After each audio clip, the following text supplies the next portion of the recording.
Bem, bom, meu nome é Jailson de Andrade, eu sou professor de Química. Vou falar para vocês sobre a Baía de Todos os Santos, como eu vejo a Baía de Todos os Santos, como é um projeto grande que nós temos há 13 anos sobre a Baía de Todos os Santos, e mais no finzinho, especificamente, que tipo de pesquisa eu faço voltada para a Baía de Todos os Santos. Em 2007, nós conseguimos demonstrar que existiam muito poucos estudos sobre a Baía de Todos os Santos. Pouquíssimos estudos sobre ela, quer dizer, continuados. As pessoas faziam algumas coisas sobre a Baía de Todos os Santos, mas nada continuado e nada organizado. Então foi apresentado à FAPESB um projeto que visava estudar a Baía de Todos os Santos. E a janela de tempo declarada foi de 30 anos. Isso chegou a assustar as pessoas, né?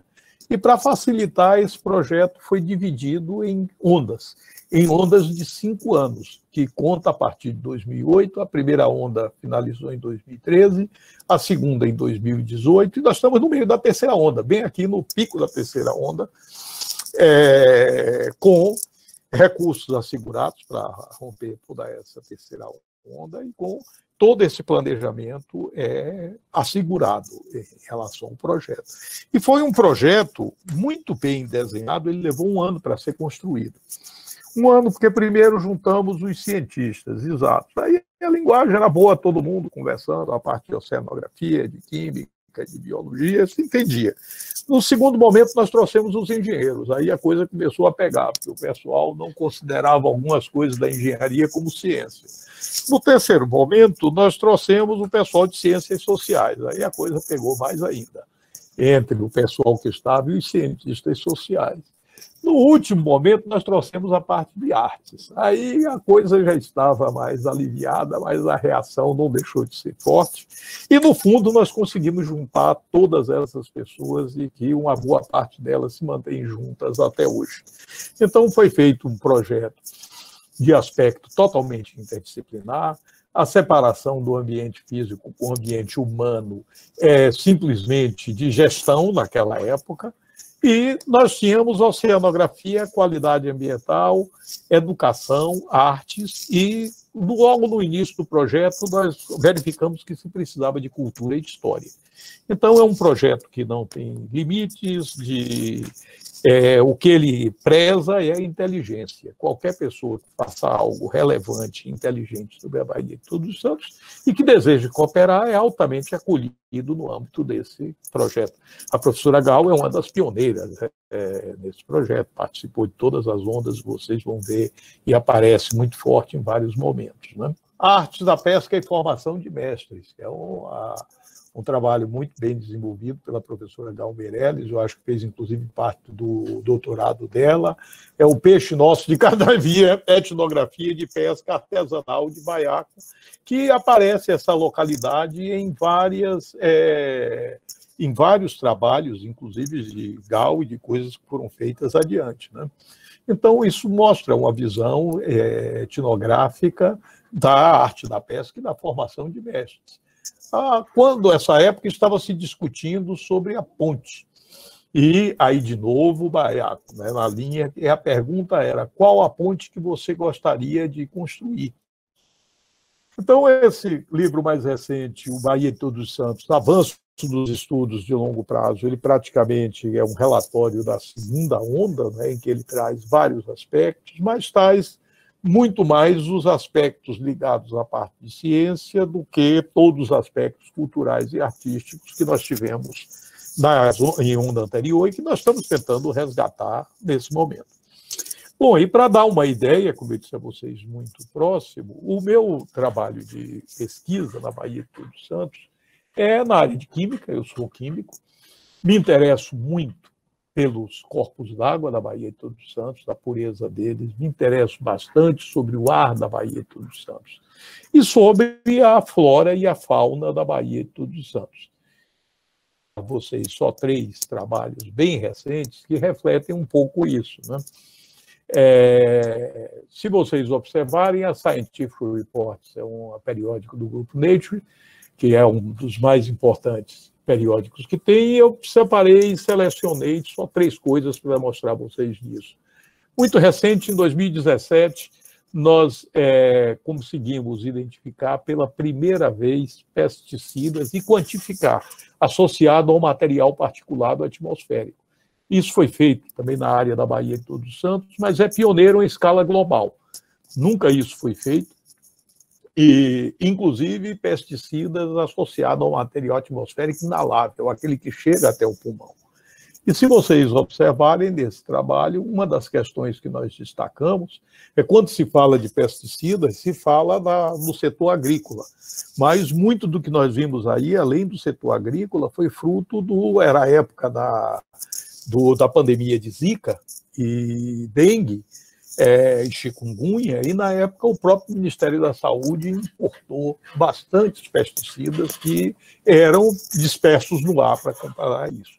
Então, eu diria que é um dos trabalhos muito disruptivos, isso porque levantou a questão do ar, como de decorrência dele, nós já fizemos outros, e inclusive em São Paulo, no centro de São Paulo, a parte central de São Paulo, com esses pesticidas no ar. Então, não é só uma questão de tempo, eles estão dispersos em vários locais. Então, é uma das questões muito, eu diria, recentes e muito refinadas. Duas outras dessa mesma revista, em 2018 e o outro agora em 2020, praticamente repetindo, foi nesse mesmo material particulado a ocorrência dos mutagênicos 2-nitrobenzantrona e 3-nitrobenzantrona. Há 20 anos, um cientista japonês, o Suzuki, ele estimou que os caminhões, na sua fumaça, poderiam estar emitindo materiais mutagênicos. E ele classificou a 3-nitrobenzantrona como o mutagênico mais danoso, porque é o que deu o maior sinal no teste de Ames. E nunca ele tinha sido identificado ou pesquisado. Havia essa referência. E nós conseguimos não só pesquisá-lo, identificá-lo, mas quantificá-lo em material particulado, usando como padrão amostras coletadas na estação da Lapa, que é onde só entra ônibus, e amostras coletadas na área da Baía de Todos os Santos, de Salvador. Um dos revisores desse artigo, que chama-se o Heffery, a primeira fase que ele escreveu foi há 20 anos se fala na 3-nitrobenzantrona, e nunca foi feito nada relevante sobre isso. E, a partir daí, nós entramos na discussão e sai esse artigo. E o mais recente, que já está desenvolvendo vários outros estudos nossos, que é usando essa mesma linha e indo a organismos vivos, e totalmente disruptivo. Pela primeira vez, os poliquetas, que são organismos vivos, foram identificados esse material proveniente da emissão de diesel, de derrame de petróleo. Documentado, muito bem documentado, e esses organismos hoje nós estamos estudando eles, e isso na área da Baía de Todos os Santos, coletados em vários locais da Baía de Todos os Santos. Já estamos com um texto totalmente pronto agora sobre mercúrio em poliquetas, mostrando, inclusive, como há um tempo essas poliquetas são contaminadas com mercúrio. E sempre trabalhos, eu não diria que pioneiros, que é muita pretensão. Poliquetas, vários estudos foram feitos, menos com compostos policíclicos aromáticos, e agora da mesma forma com mercúrio. E nós conseguimos, inclusive, observar onde o mercúrio mais se concentra na poliqueta. A poliqueta tem um vermezinho muito pequeno. Então, seccionar a parte inicial, a parte do meio e a parte final, e fazer todo esse mapeamento delas. Então, isso está muito bem andando, e já estamos com bons trabalhos e resultados com as assídeas, que são outras espécies marinhas. E hoje, a semana passada e atrasada, uma equipe nossa trabalhou intensamente na área da Baía de Todos os Santos, para o lado de dentro e para o lado de fora, coletando vários organismos e fazendo vários estudos. Então, certamente que o número de trabalhos é muito grande, mas isso é só para dar uma ideia a vocês da ciência que eu faço. Então, em relação à Baía de Todos os Santos, me interessa muito a interação oceano-continente, a interação oceano-atmosfera e os que são representados nesses trabalhos, e os organismos vivos. como eles funcionam como indicadores.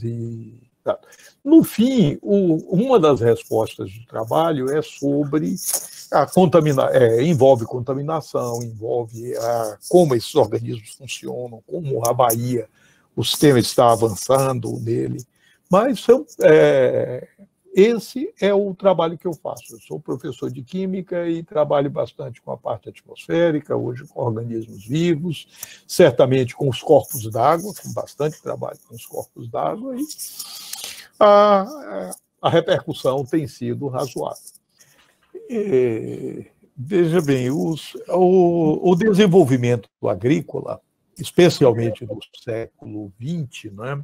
Se você olhar o século XX, quando ele começa, a população do planeta era 1,6 bilhão de habitantes. E a expectativa de vida das pessoas no início do século XX era 40 anos.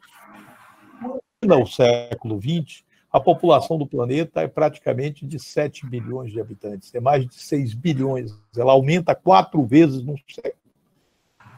Vida, 40 anos, ela dobra praticamente num século. Isso foi devido, primeiro, a mais comida. A área de agricultura ampliou. Ampliando, teve mais comida, e isso permitiu o aumento da população. Ao mesmo tempo, as vacinas, que hoje, por ignorância e outras coisas, as pessoas combatem, mas as vacinas, os antibióticos, os remédios em geral. Então, isso permitiu com que a expectativa de vida dobrasse de 40 para 80 anos. E as vacinas, na realidade, os medicamentos, tudo isso, altera a expectativa de vida. Mas a expansão da agricultura, ela altera a quantidade de pessoas no planeta. Alimentar tudo isso não é fácil. E isso aumentou muito o quê? A necessidade por fertilizantes. Então, o uso de nitrogênio e de fósforo como fertilizante aumentou muito. Isso, certamente, os corpos d'água passaram a sofrer com esse material. Pesticidas, ou seja, para combater pragas, na realidade, são compostos altamente danosos à saúde humana, uma parte deles é altamente danosa. E isso começou a ser usado, certamente, para proteger a área de agricultura de pragas. Ao fazer isso, você introduz coisas novas, moléculas novas no sistema, que é a questão dos pesticidas. Se você observar, essas moléculas, esses compostos policíclicos aromáticos que eu falo, aqui está em números pequenos, na realidade eu destaquei só a 3-nitroenantrona, mas são 53 das mais variadas classes. A proteção americana regula 16 desses HPAs. Nós já estudamos 53. Variedade imensa.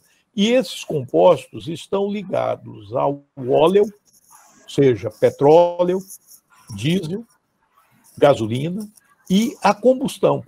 Então, alguns deles aparecem já nos combustíveis chamados fósseis e no processo de combustão eles são emitidos. Os estudos nos ajudam a entender como há o transporte de material na atmosfera. A atmosfera é um meio de transporte fantástico. Se vocês olharem o clima-tempo, quer dizer, a pessoa do tempo nos jornais, na TV, e quando mostra as chuvas, elas surgem da Amazônia e vêm para a região, o sul, sudeste, e se espalham no Brasil, que é o transporte na atmosfera. Se os ventos, eles nascem no Equador e se deslocam na direção dos polos. E eles transportam todo esse material. Tempo, nos corpos d'água, isso ocorre. O que você joga no rio vai parar no mar. O que você joga no mar circula todo o planeta, porque a mensagem agora da ONU sobre a década da ciência oceânica, que começa no próximo ano, é um planeta, um oceano, porque todos os oceanos estão interconectados. Hoje, um dos maiores problemas dos oceanos são os plásticos, que vão desde grandes pedaços de plásticos a microplásticos e nanoplásticos. Então, Gal, esses compostos lhe dão uma ideia da atividade industrial, da atividade agropecuária, do consumo de combustíveis fósseis e de como esses combustíveis e como esse sistema se distribui. Então, quando você vê, não fique atrás de um ônibus, quando sai aquele cano de descarga dele lá de diesel, se diz que ele é mais perigoso do que quem está na frente, porque mesmo ele parado, ele está emitindo. Então, isso vai para a atmosfera, mas isso volta, isso desce com a chuva, isso cai nos rios, isso cai nos oceanos, isso contamina a parte dos oceanos. Então, tudo é uma dinâmica. O nosso planeta ele é vivo. Né? Todo o sistema nosso é um sistema vivo, em que as coisas são transportadas pela atmosfera. Se na atmosfera o transporte é muito mais rápido do que nos corpos d'água. Então, nos corpos d'água, eles também são transportados, mas numa velocidade menor. E da mesma maneira que se ele está na atmosfera, como cai a chuva, eles também precipitam, nos corpos d'água eles também se misturam. O que é largado na superfície, ele vai se misturando. No tempo, se distribui. Pra você ter uma ideia, os poliquetas são espécies marinhas que moram no fundo do oceano. Quer dizer, moram no fundo da baía. Eles estão associados ao sedimento, à parte sedimentar. Então, nós temos ideias do que está na água superficial e do que está lá embaixo no sedimento. Quer dizer, são indicadores que nos dão uma visão muito ampla da saúde do lugar. É como um oceano, um planeta e uma saúde. É o que estamos chamando hoje de One Health, ou seja, uma saúde. É a saúde das pessoas, a saúde dos animais e a saúde do planeta. Então, hoje, isso precisa ser visto de uma forma concertada.